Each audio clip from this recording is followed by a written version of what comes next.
I'll assure this court, every sentence of what he speaks, my lord, with great, my lord, I have the greatest regard for Percy. How it is fundamentally flawed in law, we'll show it to your lordship. Not on facts, on fundamentally flawed. Now, we are I'll take the responsibility. Mr. Padiwala, that the ASG's brief note also refers to the original notices which are issued between 1/4 and 3/30. Absolutely.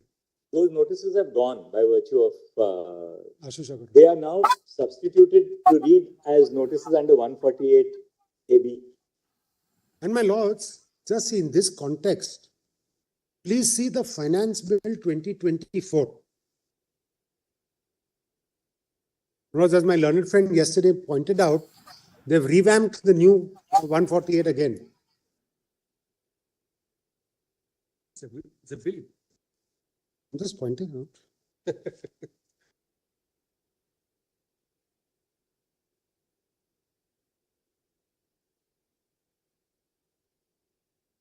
Mr. Padiwala? My lords, this is the Finance Bill 24, which was laid in Parliament 2 days ago. Yesterday, yes. My lords, just see page 47. Sorry, 48, man. See clause 45. What is now proposed? For section 149 of the Act, the following section shall be substituted with effect from 1st September 2024, namely, no notice under 148 shall be issued for the relevant assessment year if 3 years and 3 months have elapsed from the end of the relevant assessment year, unless the case falls under B. If 3 years and 3 months, but not more than 5 years and 3 months have elapsed from the end of the relevant assessment year, unless the assessing officer has in his possession books of accounts or other documents or evidence related to any asset or expenditure or transaction or increase. 10 years is brought down to 5 years and 3 months. What is important is now please see subsection 2. No notice to show cause under 148A shall be issued for the relevant assessment year if 3 years have elapsed from the end of the relevant assessment year, unless the case falls under clause B, if 3 years but not more than 5 years elapsed. So they have also now drawn a distinction between the time limit for issuance of a notice under 148 and a time limit for issuance of a notice under 148A.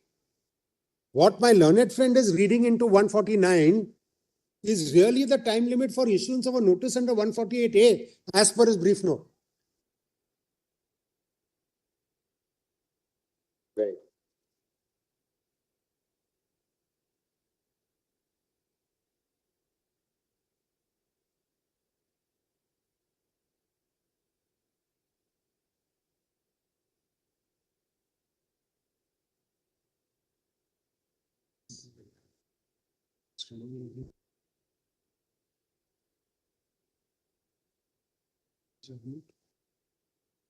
Yes.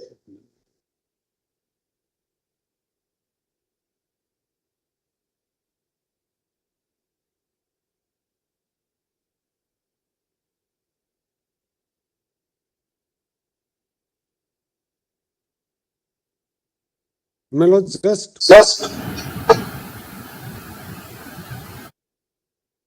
my learned friend's argument that the sendback by Ashish Agarwal would have served no purpose because Ashish Agarwal did not distinguish between the various assessments.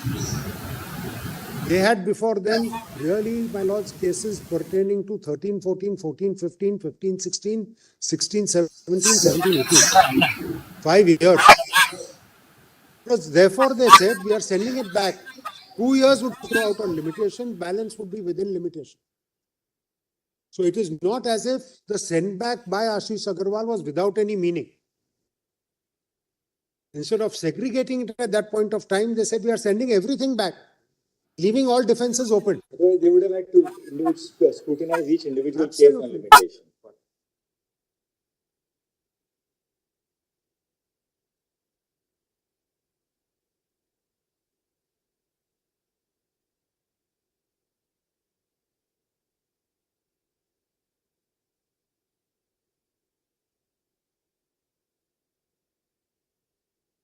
Agree that the limitation issue was never there in the previous round. Neither the high courts have expressed a view nor Ashish Agarwal has. We are testing it for the first time. I agree there with my friend. There is no quarrel on that.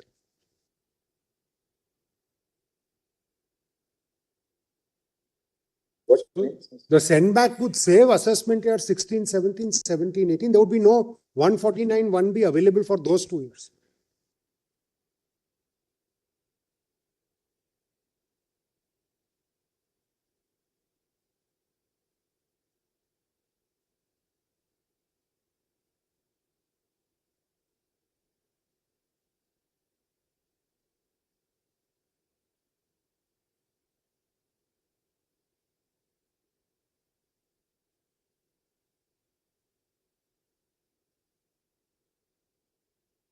Those 2 years, the notices would be in time. 16, 17, 17, 18. Do we have any cases of 16, 17, 17? Yes, because that is on sanction. That I have succeeded on sanction.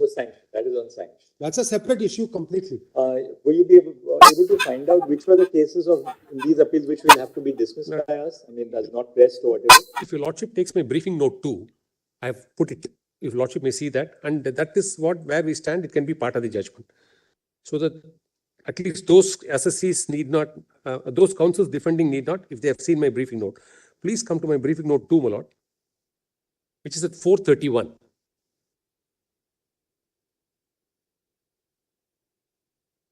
Page 431, volume 2, PDF page 10. It starts from assessment year 13-14. Year-wise, we have discussed. Now, if your lordship, so Page first 10, page, PDF page 10, 13-14 is 10. no, 40 note 2, I thought only up to page 6. No, volume 2, my lord. Volume 2. Final volume. Final volume Oh, 2. final volume. Yeah, sorry. Page PDF page 10.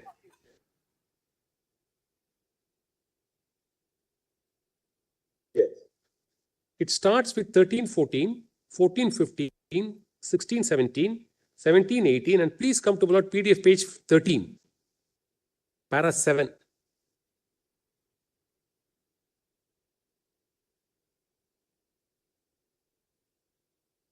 My lord has 2015-16. Yes. Yes.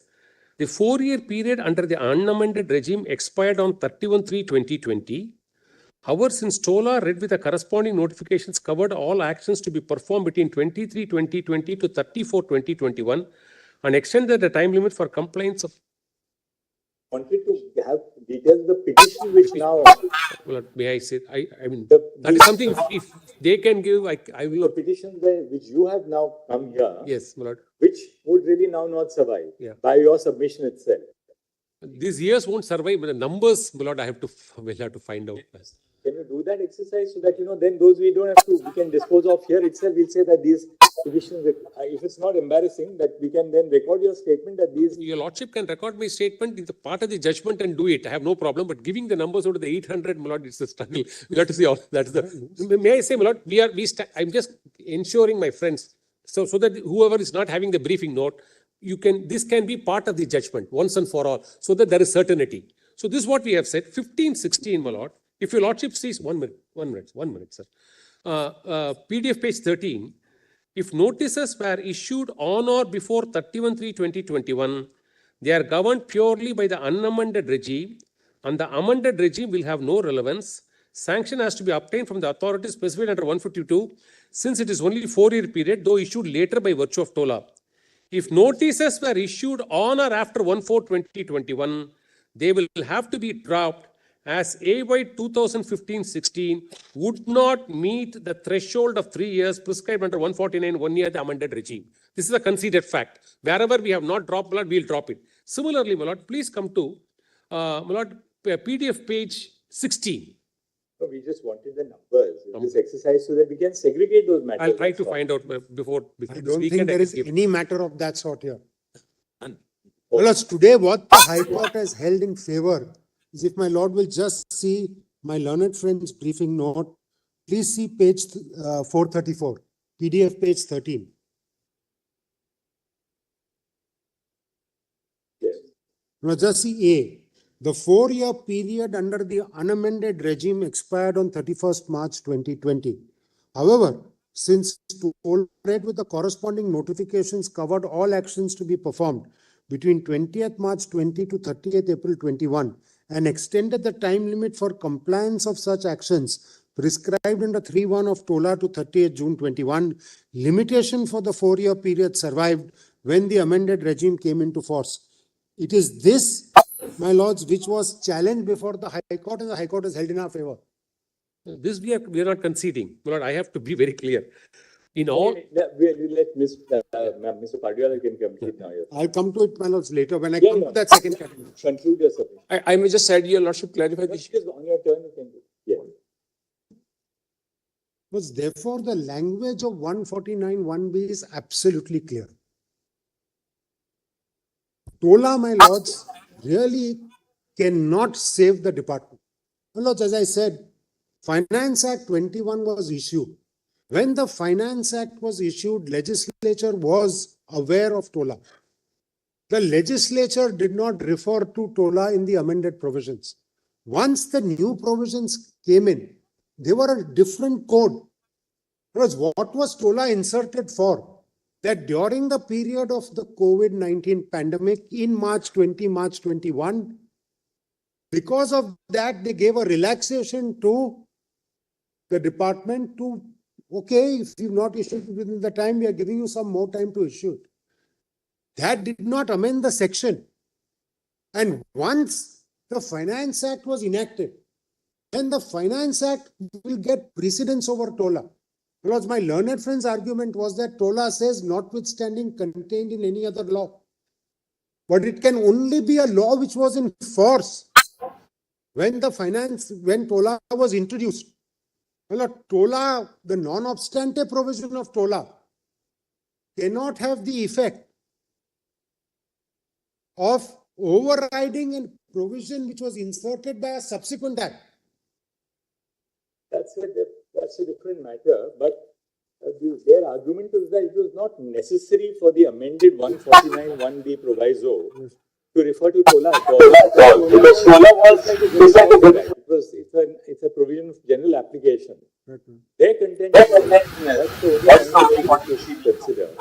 If the effect of TOLA was to extend the period which was reserved by the unamended 149(1)B proviso to a certain stipulated period, then while looking at the period prescribed in the unamended 149(1)B proviso, we must look at the period as extended by TOLA.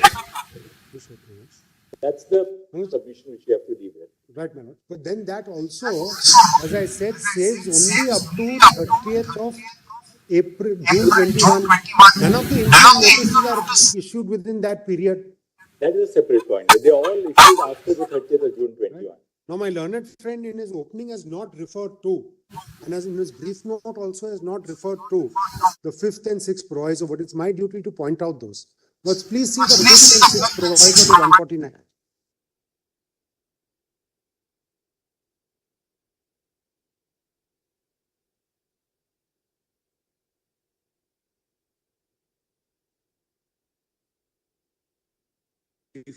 Page. That's page 359.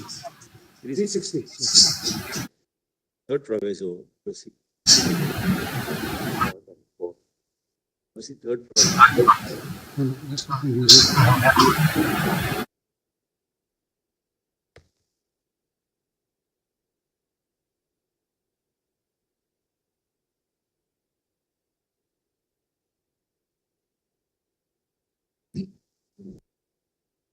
Because I've read the first proviso, because I'll skip the explanation. I think Third proviso, no? Third proviso.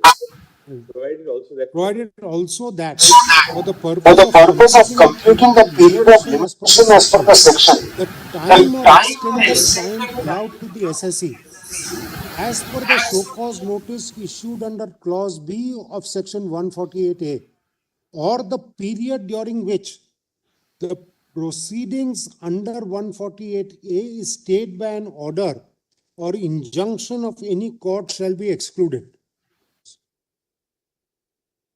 So what is, my lords, for the purpose of computing the period of limitation as per this section? Because this section provides limitation in the form of 3 years and 10 years, depending upon whether it's more than 50 lakhs or less than 50 lakhs. That's the period of limitation provided for in this section under 149(1). Then, the time or extended time allowed to the assessee as per the show cause notice issued under clause B for the period during which the proceeding under 148A is stayed by an order or injunction of any court shall be excluded. Now, what was the time allowed to me? 2 weeks. So, Ashish Agarwal, it gave me 2 weeks. Then please see,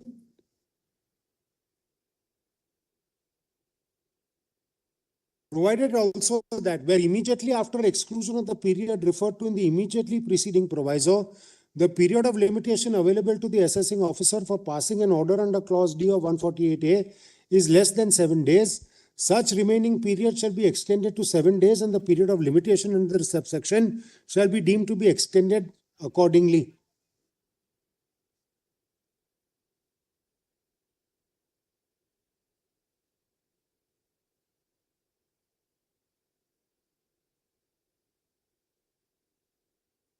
Now please see 148A, B.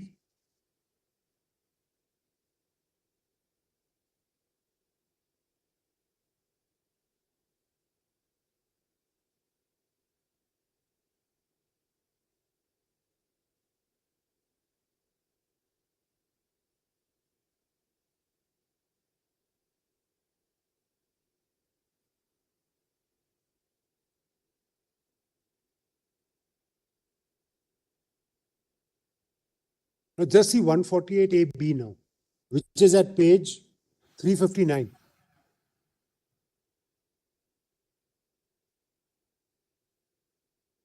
The assessing officer shall, before issuing any notice under 148, then see B, provide an opportunity of being heard to the assessee with the prior approval of the specified authority by serving upon him a notice to show cause within such time as may be specified in the notice, not being less than 7 days and not exceeding 30 days from the date on which the notice is issued, or such time as may be extended by him on the basis of an application in this behalf, as to why a notice under 148 should not be issued on the basis of information which suggests that income chargeable to tax has escaped assessment in his case for the relevant assessment year and the result of inquiry conducted, if any. So, my lords, he has to give me a notice. He has to give me anything within 7 days and 30 days to file a reply. And then he has to pass an order, my lords. And that period given to you to file a reply, the extended period is excluded. Absolutely. Now, what did the Supreme Court do in Ashish Agarwal? 2 weeks was granted. 2 weeks time. That 2 They weeks. are now saying we'll exclude it from June 21 to July 22 by invoking the third proviso. That is what my learned friend's argument, I presume, will be. Because he's not argued that. His brief note proceeds on the footing we have to test only the 148AB notice.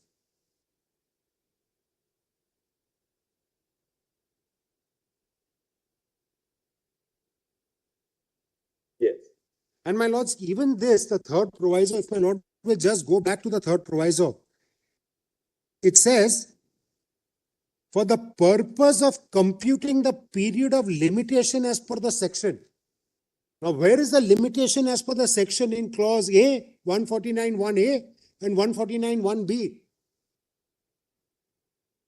That is the period of limitation as per the section. So whether it should be 3 years or 6 years, suppose today, for assessment year 21-22, they issue a notice on 25th of March 25. So the 148AB notice is issued within 3 years. But the 148AD order, after giving me 30 days for a reply, may be passed in April of 25. It will still be governed by the 3-year limitation period.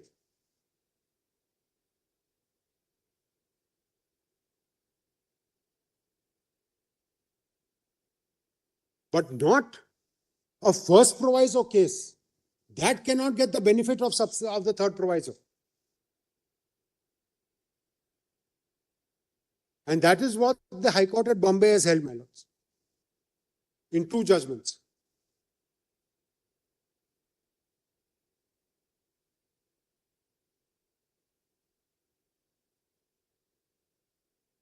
Both of which so far are not under challenge. I don't know whether they will file it later, but both of which so far are not under challenge.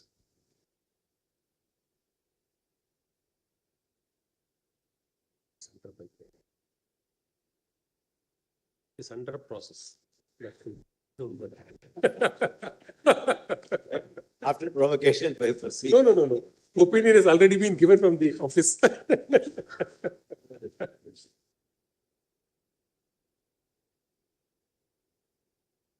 Yes. So, my lords, therefore, my submission on this is, you have to look at the plain language of 149(1)(b) proviso. It only refers to the date of issuance of the notice. That is 22. By which time, even if you consider TOLA, it has expired. The third proviso does not give them the benefit. The notices must go on that footing.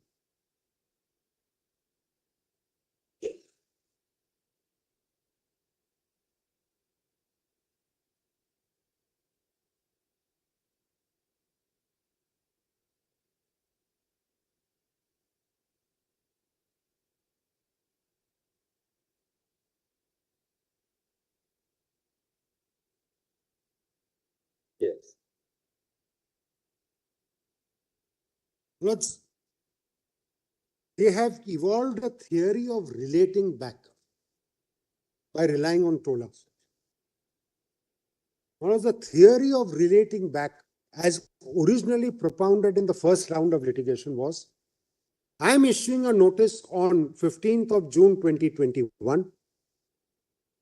By virtue of TOLA, it relates back to the date on which it was originally meant to be issued.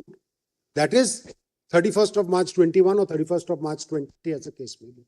Therefore, I am justified in applying the old law to assume jurisdiction. Rejected. Yes. Now, in this present round, where is the question of relating back?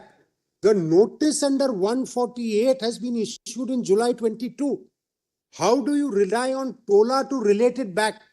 And to what? To relate it back to the date when the 148A notice was issued or is deemed to have been issued. Under what provision of law do you relate it back to June of 21?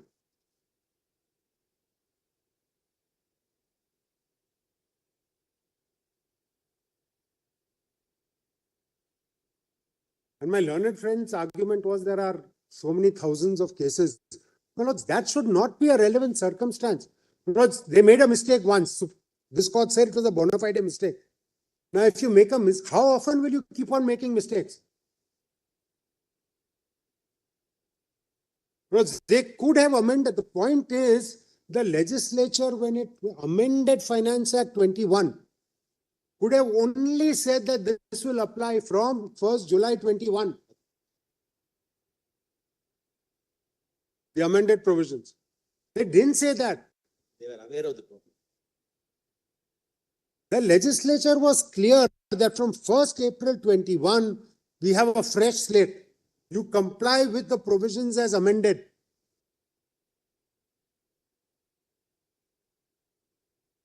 Yes.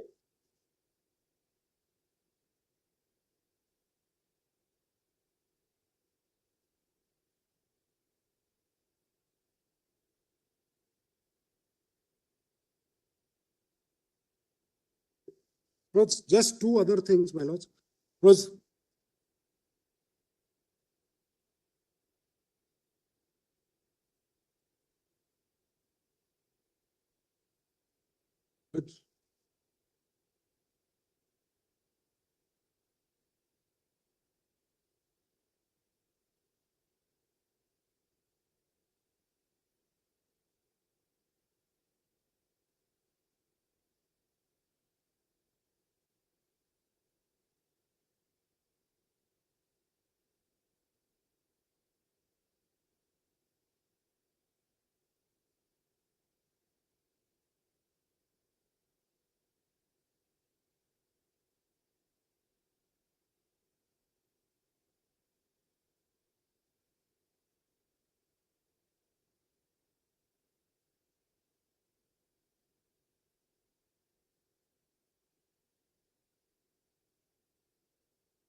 Very good.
Manoj, actually, the first proviso to 149 1B is not really relevant for 13, 14, 14, 15. It was necessary for subsequent assessment years. I'll tell my lords why. 13, 14, 14, 15 expired on 31st March 20 and 31st March 21. My lords, this court in several decisions has taken the view that if a period of limitation has expired and you have a vested right that your assessment cannot be reopened, then a subsequent amendment which extends the time period cannot take away your vested right. So therefore, my lords, as of 31st of March 2020, I had a vested right that my assessment for 13-14 could not have been reopened. As of 31st March 21, I had a vested right that my assessment for 14-15 could not be reopened. Wonderful.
My lords, this court, my lords, one judgment of this court, my lords, in Onkarmal Meghraj.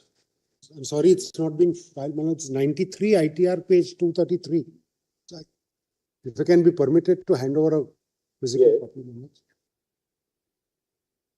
For what proposition? Because that I have a vested right. I don't need 149 1B proviso for assessment years 13, 14, 14, 15.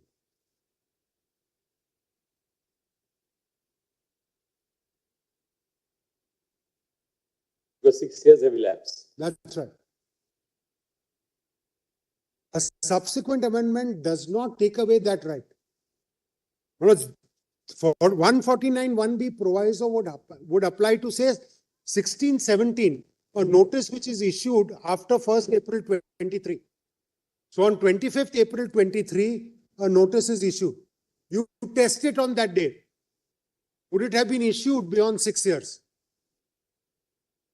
Answer is no. So 16, 17, that gives me a benefit. Just see, my lords, will just see page 6 of this report, my lords, the printed pages.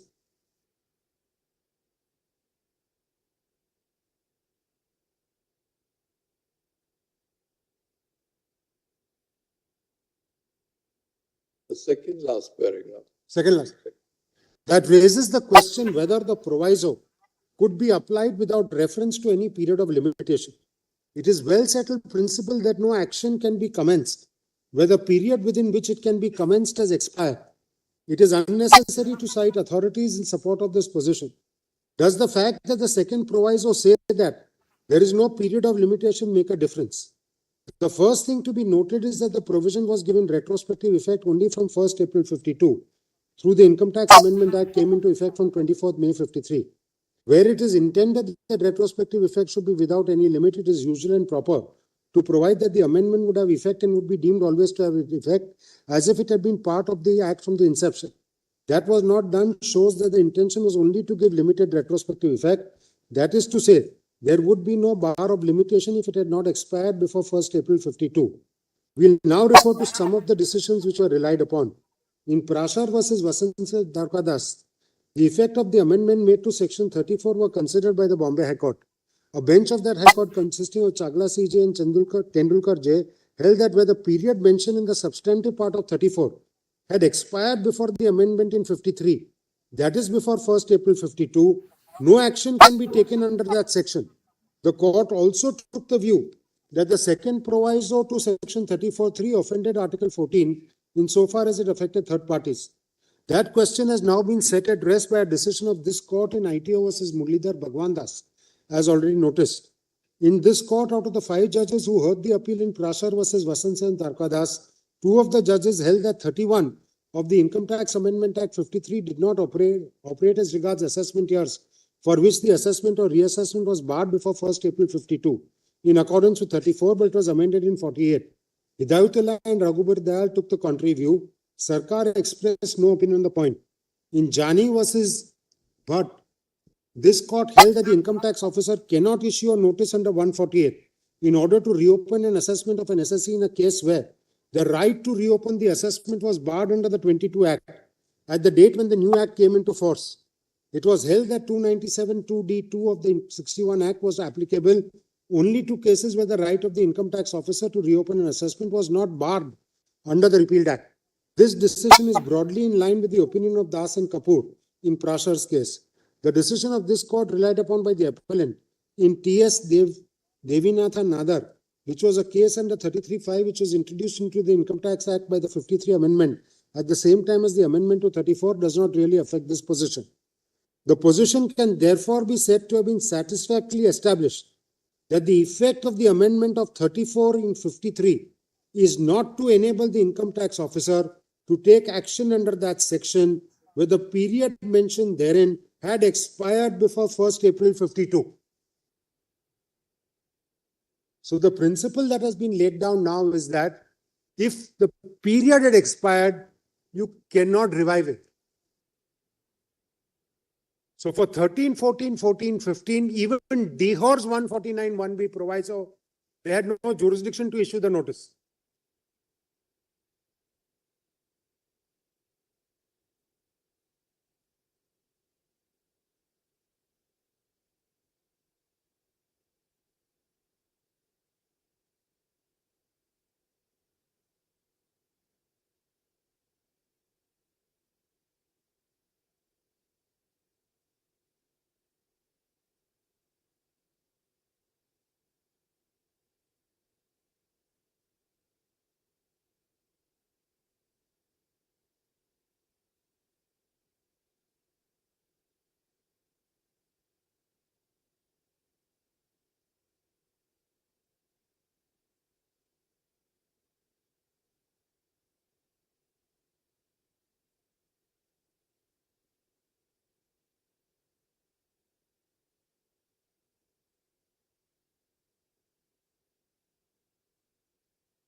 Lord, want me to just take my lords briefly through the judgments of the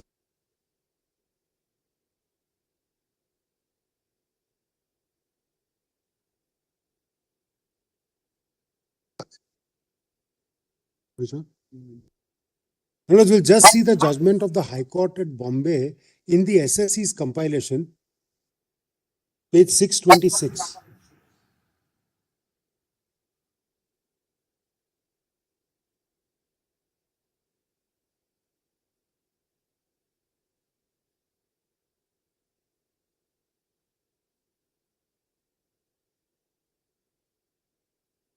What is the citation?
Hmm?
No, it starts at page 626.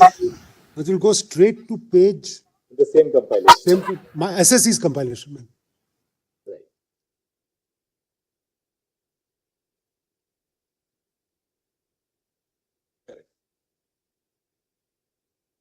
No, the findings start at page 634, para 19.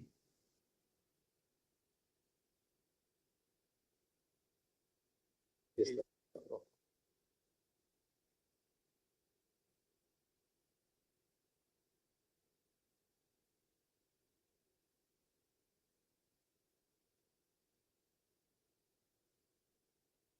This is Justice Sriram and Justice Neela. That's right, ma'am.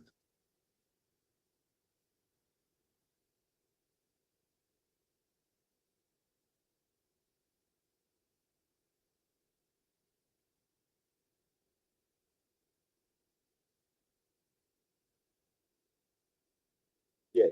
No, it's page 19, the findings start. No, they extract the relevant provisions. Then if my lord goes straight to, sorry, not para 19, page 634, then go straight to page 637, para 20.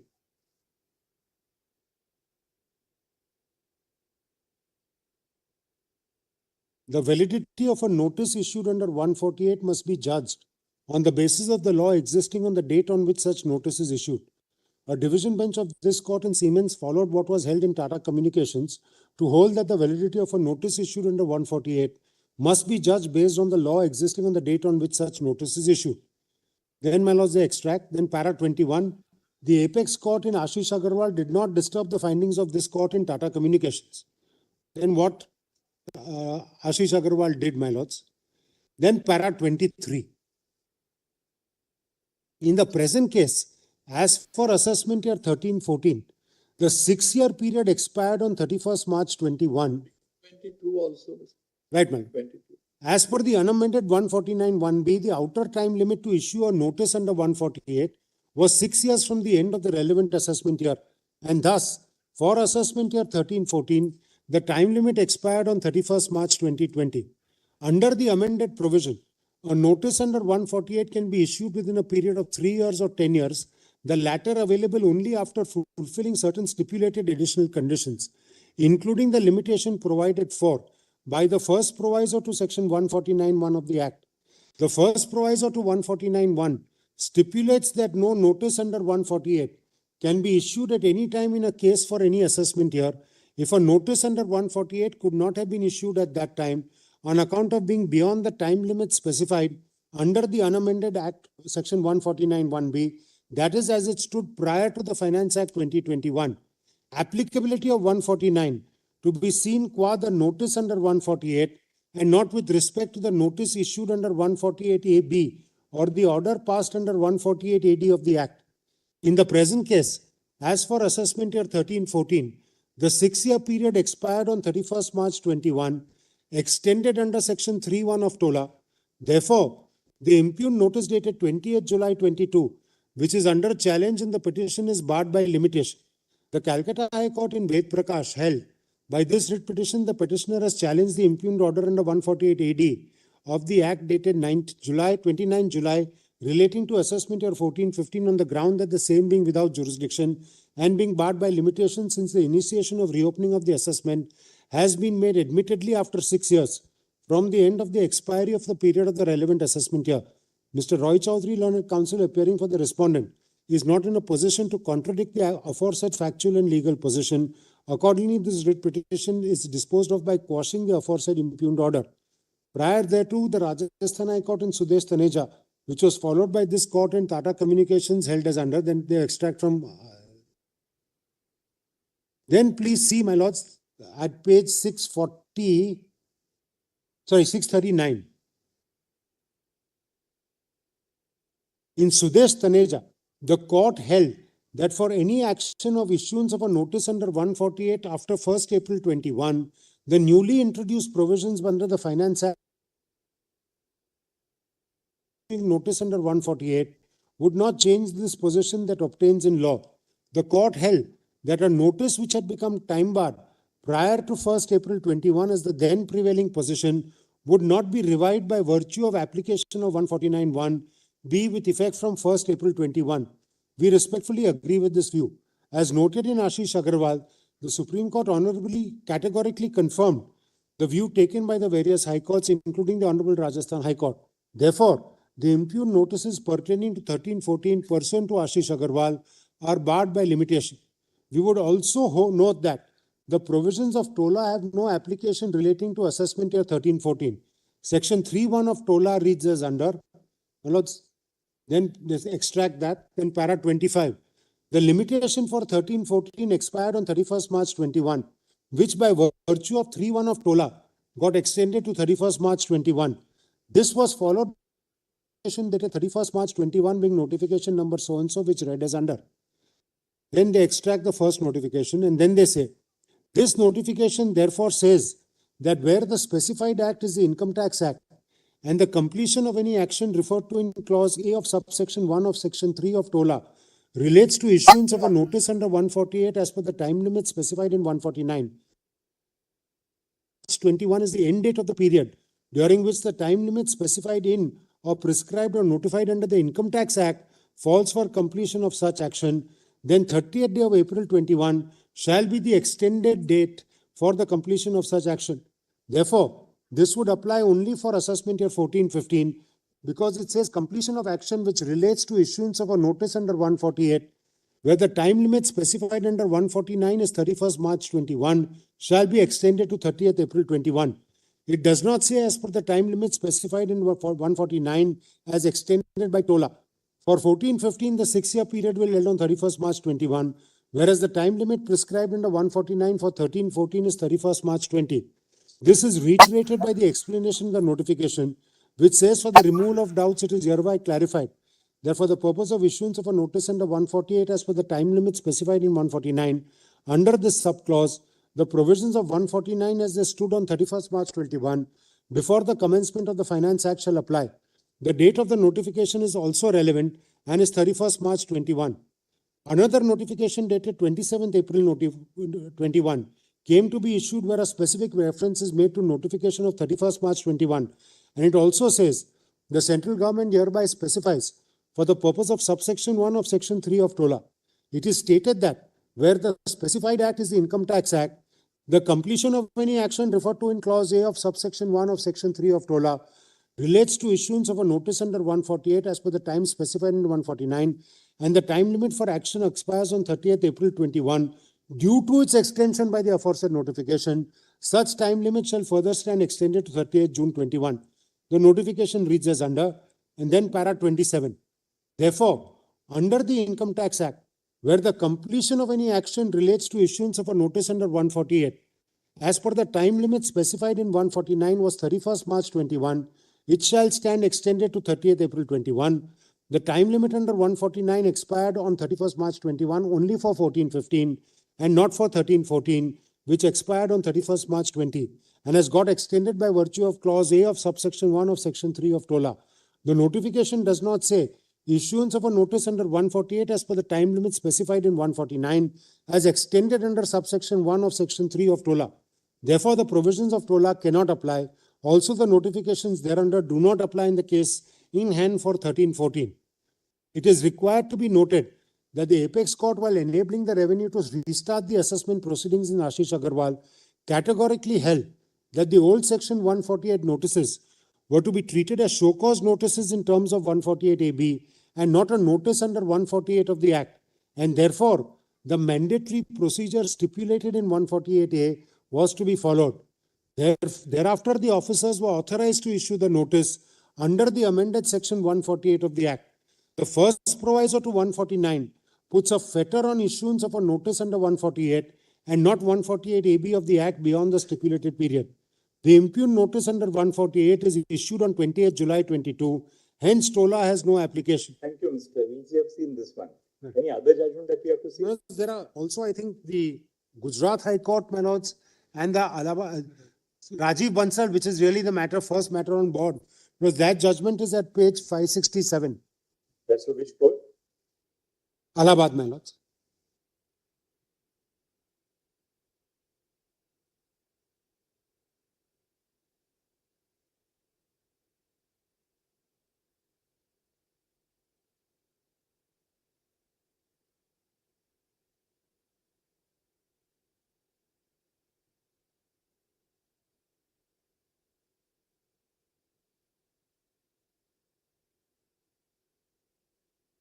587 is the analysis of the provisions.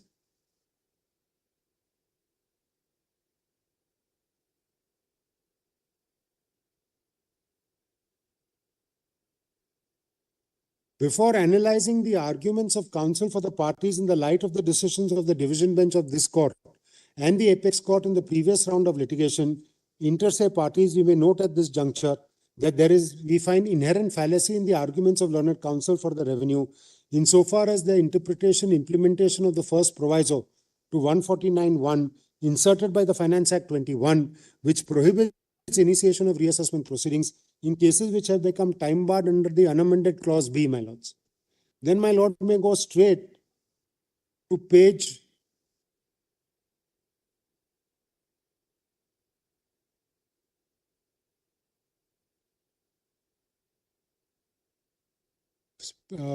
para 72 at page 592, my lords.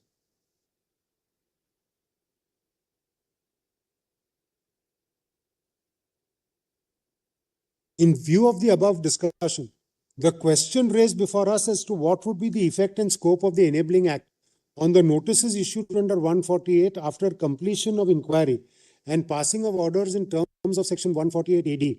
The question as to whether a timeline provided in the unamended section 149 would extend till 31st March 21 under the Enabling Act, with further extensions by the notifications dated 31st March 21 and 27th April 21 issued under TOLA in the timeline provided under the amended section 149 of the Finance Act 21. The arguments of learned counsel for the revenue is that the Enabling Act granted extension in time limit provided for in the pre-existing provisions of the Income Tax Act.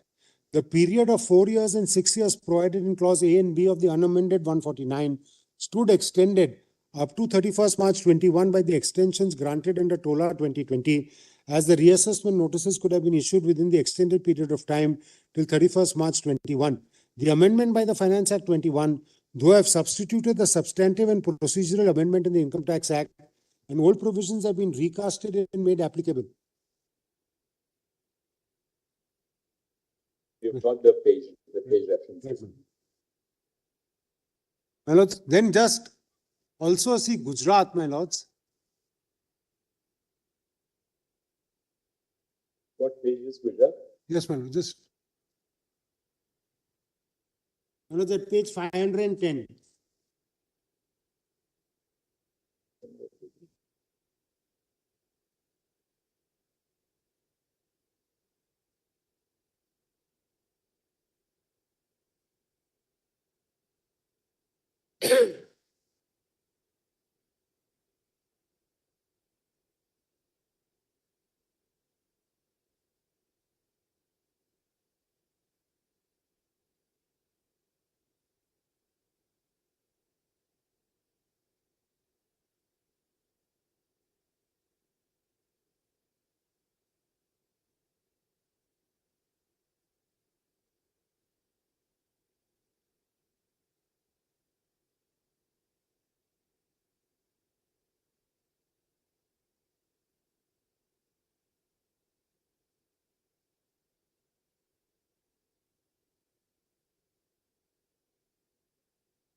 $110.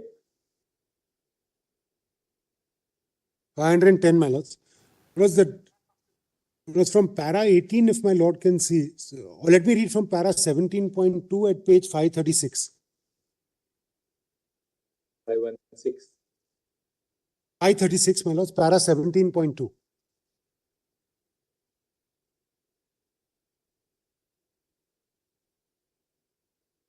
As the rights of both sides, has my lord got that? Yes. As the rights of both sides have been kept open by the apex court while striking a balance between the rights of the revenue and those of the respective assessees, The challenge on the part of the assessee with regard to the issue of limitation and other challenges permissible in the Finance Act 21 cannot go away. It is by virtue of the apex court's decision and direction that such a challenge lies, and therefore the argument of the respondent revenue cannot be countenanced that in wake of the decision in Ashish Agarwal and the notice issued under 148 Act earlier was deemed to be a notice issued under 148A of the Income Tax Act and substituted by the Finance Act 21, this challenge would not lie. In fact, the court was all along conscious that its act should not in any manner prejudice the rights of the parties and hence kept all contentions open for both sides to agitate under the Finance Act 21 in appropriate proceedings after once the procedure finalized by the court has been followed. Because then they refer to the new scheme. I can skip that for the moment. Then please see para 21 minutes. It is to be noted that while enacting the Finance Act 21, Parliament was aware of the existing statutory power both under the Act as amended by the Finance Act 21, as also the ordinance and TOLA and the notifications issued thereunder. However, the new scheme for reassessment, which was made effective from 1st April 21,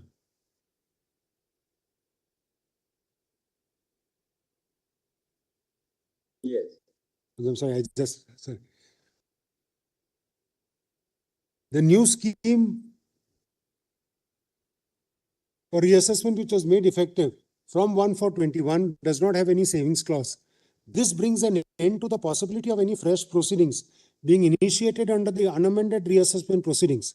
After 1/4/21, the Finance Act 21 also did not contain a savings clause, and since the legislature through the Finance Act 21 and the TOLA Act did not include any intention to protect and extend the erstwhile scheme of 148, the life of the erstwhile scheme of 148 cannot be elongated. The principle that would also imply is that the substitution for omit and obliterate the pre-existing provision, and in the absence of any savings clause either under the ordinance of the TLA Act and the Finance Act 21, the presumption is available for the old provision to continue beyond 31st March 21. Then they refer to certain principles of interpretation. Then, my lords, they refer to the board's instruction. And then, my lords, will see para 26. In the CBDT circular, travel back theory is applied. The due date for completion of the reassessment proceedings will be 31st March 23. However, in all cases for assessment year 13-14 and 14-15, where the original notices are issued between 1/4/21 and 30th June 21, and the fresh notices under 148 are issued in post Ashish Agarwal judgment, the due date for completing the assessment would be 31st March 24. The department itself has accepted that the due date for passing of the reassessment order is 12 months from the end of the financial year 22-23. That is, the fresh notice under 148 dated 15th August 22 is 31st March 24, which is a contradiction of the board circular proposing the travel back theory and the actual application of the amended law. 48 and 49. Right. I'm sorry, page That will be 543. 540. Yes, ma'am. That's what is ultimately. It's really para 31-32 over there, man. Beg your pardon. Para 31-32, man. 48, 49. Resultantly, it could be held. Right, man. Resultantly, it could be held that the time limit for issuance of a notice under the old regime for assessment years 13-14 and 14-15, since extinguished on 31st March 21, no extension of such time period when the Act itself was repealed would arise. The altered contention earned by the petitioner in relation to the limitation tabulated for ready references as under, then they've extracted those dates. 49. It is thus clear that the apex court had converted the original notice issued on 24 June 21 under 148 of the Act into a show cause notice issued under 148AB. Thus, the assessee was allowed time till 10 June 22 to furnish the reply in response to the show cause notice. In response to the show cause notice issued under 148AB dated 27th May 22, and the assessee furnished a reply on 1st June 22. The third proviso to 149 provides that for the purpose of computing the period of limitation, the time or extended time allowed to the assessee, as per the show cause notice issued under 148A, the period during which the proceedings under 148A of the Act is stayed by an order or injunction of any court shall be excluded. Since the assessee was granted time till 10 June 22 and to furnished the reply to the show cause notice dated 27 May 22, issued under 148 AB. Therefore, the following time period had to be excluded for the purpose of limitation. In view of the third proviso to 149, that is from 27th May 22, for the notice under 148 AB until 10 June 22, time granted to furnish the reply. The notice under 148 had been issued on 27 July 22. The department took about 47 days for issuing the notice under 148. When this period is added to the original notice under 148, the Act of 24/6/21, the notice would be considered as having been issued beyond 30th June 21, which according to the petitioner is not permissible. Even without going into this alternate contention in relation to the cases where the notices under 148 have been issued, it has to be held that the assessment for 1314 and 1415 are time-barred. Similarly, is the concurring judgment of Justice Monaba. That's right, ma'am.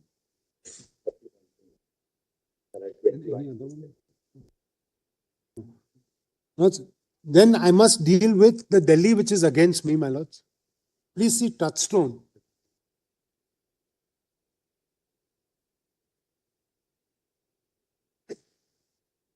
Page. Just it was in my learned friends compilation, it is there. Volume 1.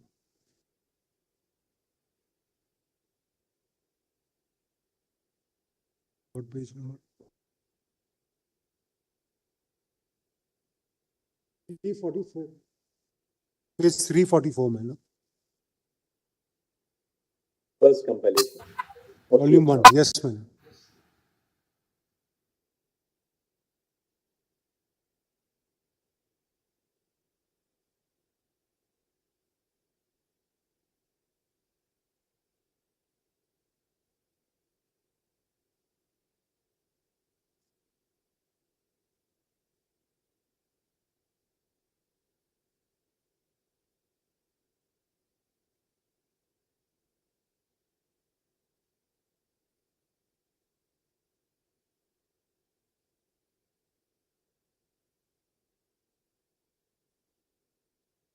Now, this aspect is dealt with from para 13, my lords.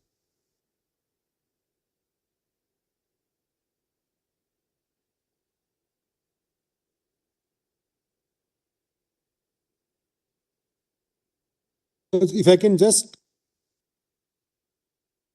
see first para 3 for a moment. My lords, page 345.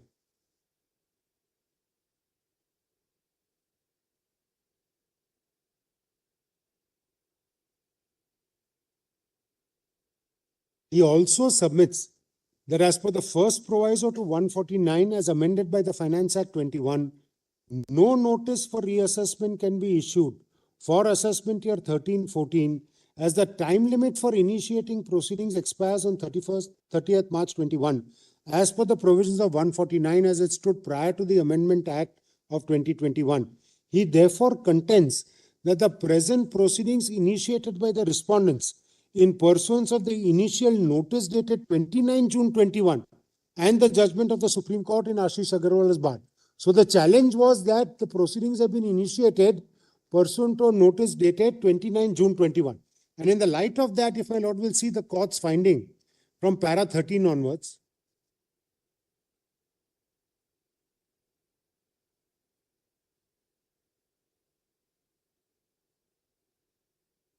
Further, the contention of learned senior counsel for the petitioner that the present proceedings are time barred is not correct in the facts of the case, which pertains to 13-14, and reassessment proceedings were initiated during the time limit extended by TOLA.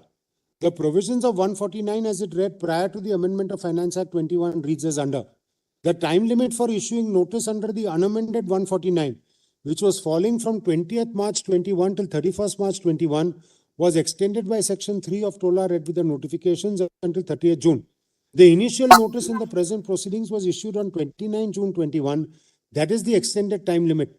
The said notice was quashed by this court following its judgment in Manmohan Kohli, as the mandatory procedure of 148A was not followed before issuing the notice. In the said judgment, this court struck down explanations A1, A, capital A, small a, Roman 2 and AB to the said notifications. However, the relevant portion of the notification which extended the time limit for issuance of time-barring assessment notices till 30th June 21 was not struck down by this court. And in fact, this court categorically held that in para 98 that the power of reassessment had existed prior to 31st March 21 stood extended till 30th June 21. Subsequently, the apex court in Ashish Agarwal held that 148 notices issued between so-and-so will be deemed to have been issued under 148A, and therefore notice dated 29 June 21 issued to the petitioner stood revived. Consequently, since the time period for issuance of a notice for assessment year 13-14 stood extended till 30th June 21, the first proviso is not attracted in the facts of this case. How can that be? The first proviso refers to the date of the notice under 148A, 148 and not 148A.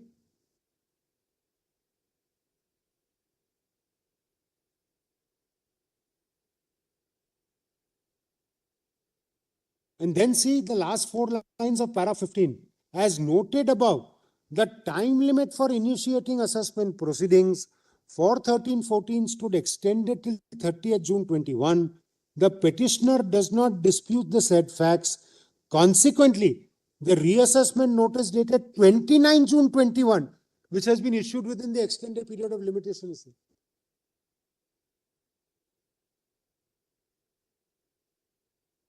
And the subsequent Delhi judgment in Ganesh Khanna has considered touchstone matter. And that is also there. Ganesh Khanna follows touchstone or? It decides in favor, but that is for 1617 on sanction, but they deal with touchstone and say that it proceeded on a factually incorrect basis. Now, this is insofar as 13-14 is concerned. Now, it's 14-15, undoubtedly, the argument that TOLA doesn't apply is not available to me on account of the notification, my lords. But otherwise, the arguments are similar. But again, here in my brief note, in my submissions, my lords, page 13, I have just given the relevant dates of a 14-15 case, my lords.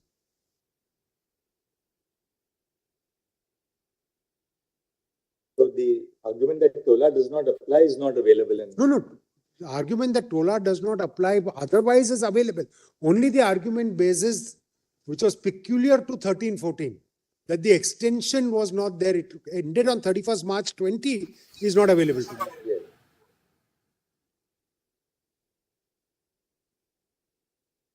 More than 13-14, the argument is that TOLA does not apply at all. In any event, it only applied till 31st March 20 and did not, 31st March 21 did not travel beyond 31st March 21.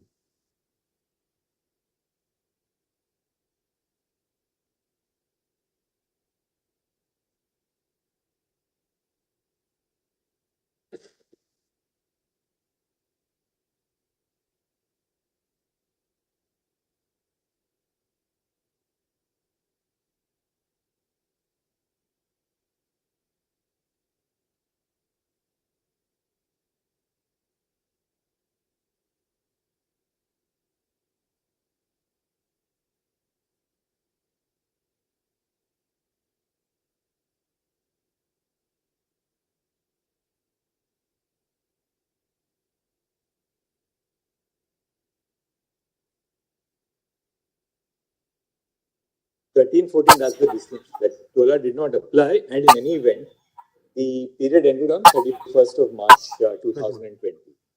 And so far as 21. 21, sorry. And 2014-15, All the other arguments are the same. all the arguments are the same. So this is the first category.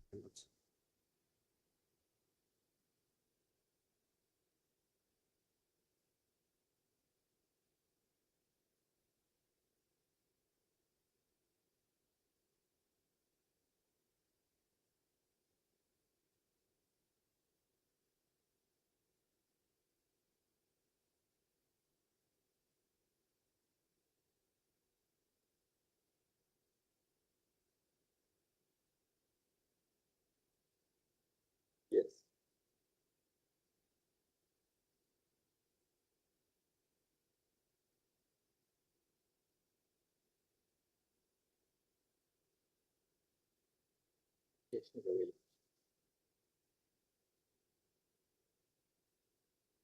Would my lord want to hear other counsels on the first category, or should I continue with the second category? I don't know.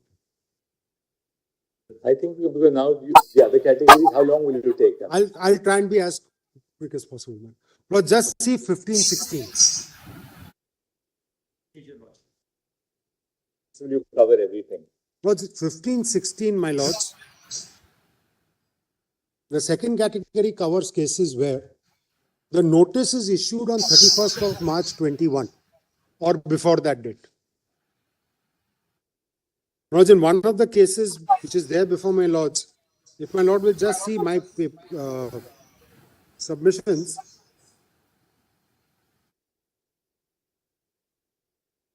lords will just see page 16, the first bullet point.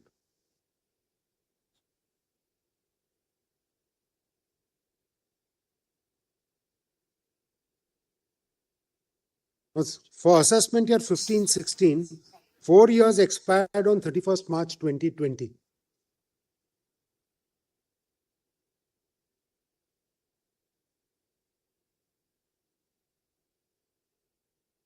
The notice was issued on 31st March 21.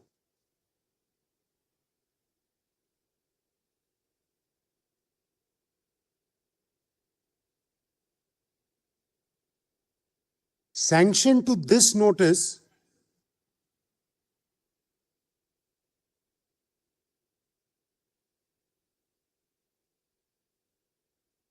something.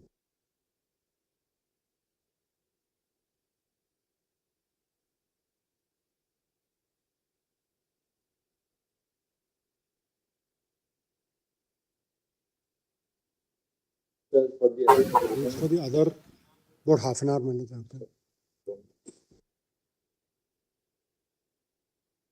So we've covered 13, 14, 14, 15. What we'll do is we'll break because there's no point in getting for another 10 minutes only on this, and then give you one consolidated half an hour on Tuesday. And thereafter, the others, roughly, I mean, between all of you, how long would you take? Take only around 15 Yes, to we 30 hear you, minutes. Mr. Roughly, how long would you take? 15 to 30 minutes. Millards, I will take only 5 minutes, Millards, because the issue that is being argued by the assassee, I stand on a slightly different footing, Millards, because in my case, there was no sanction at all. And my notice is also prior to 1/4/2021. So I will take only 5 minutes just to. I would also only take I would also only need about 5 minutes, my lord. I'm for an intervener in item 16, my lord. Because No, you know, I need only about 2 minutes, my lord, only one brief point to make. Between all of you, Only 10 minutes I will take. by 12:30, I think all of you should be done. Yes. About 5 minutes. 5 minutes. Or let's put it like it will be done by lunch on Tuesday, I think, for all of us. No, 45 minutes for me, that's all. And then about 5 minutes. I'll come with a written note. The others have all given small notes, at least 1 page or 2 pages. Yes, my lord. I've circulated a very brief note, my lord. A 2-page Point-wise note. Tuesday morning. Very well. I was on the 5th and 6th proviso because that was not dealt with in his opening. I had not dealt with it in my note. Would I just furnish for Certainly, you can give us a small. Let them all mail their written All the written submissions, Mr. Manish Shah, your submissions, or everybody on the video conferencing platform, We'll be forwarding it. mail your submissions to Venkatraman, so that he has the benefit of looking at your submissions when he is preparing for his rejoinder. Let is there. Let it, whenever possible, let it take. Take it after this, but we'll complete this because it's group. Only after this, your lord. Deep note.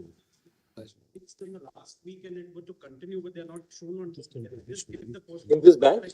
In this batch? Yes. Okay, no, No, there are, same point, right? Same point. no, there are matters here also where there are additional issues. Which have not been dealt with by the High Court? No, there are cases where the High Court has dealt with it. For example, my lords, whether change of opinion still applies. Oh, I see. Right? There are cases where the High Courts have not dealt with the other issues. So if That my has to lords go. are against I it, will it'll have to go decide back. only this issue and let it go back. So additional issues not dealt with by the High Court. Can you all give us one sheet of paper So after the judgments are reserved, we don't have to start Yeah, yeah. waiting for this, judgment. Lord, all- You can all give us a consolidated statement of matters where additional issues were raised, not dealt with by the High Court. But in On those issues. my lord, in all cases, Lord, we can only. My lordship, may I submit? Which are the matters which will have to go back for My deciding? lordship, if my limitation issue is decided against, every matter will have to go back. But if you succeed on Limitation, then that's the end of the matter. my lordship, my submit is as in the beginning, my learned friend can segregate assessment here, that will be good, your lordship. My lord, I don't want to do repetition wise, my lord. No, no, We will deliver the judgment here wise. Impossible, but Yeah, it's possible because he has filed all the petitions.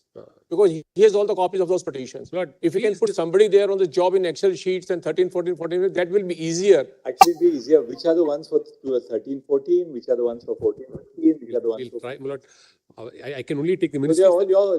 they're all your pleadings. We'll try, but The cost is itself, which are. Yeah, that's right. Specifically to direction, We- then the cost is You itself. get will got to write know, right? we'll try, my lord. We'll try. I See, don't want to see, promise something. Lordship, there are cases for 17, 18 where even the threshold of 50 lakhs is not met. All that we are, whatever we concede, please put it, all that will settle. 1 year, 50 lakh, all that. We'll give whatever is concession required. We'll give a one-page note for that. Put it in the. 17, 18 less than.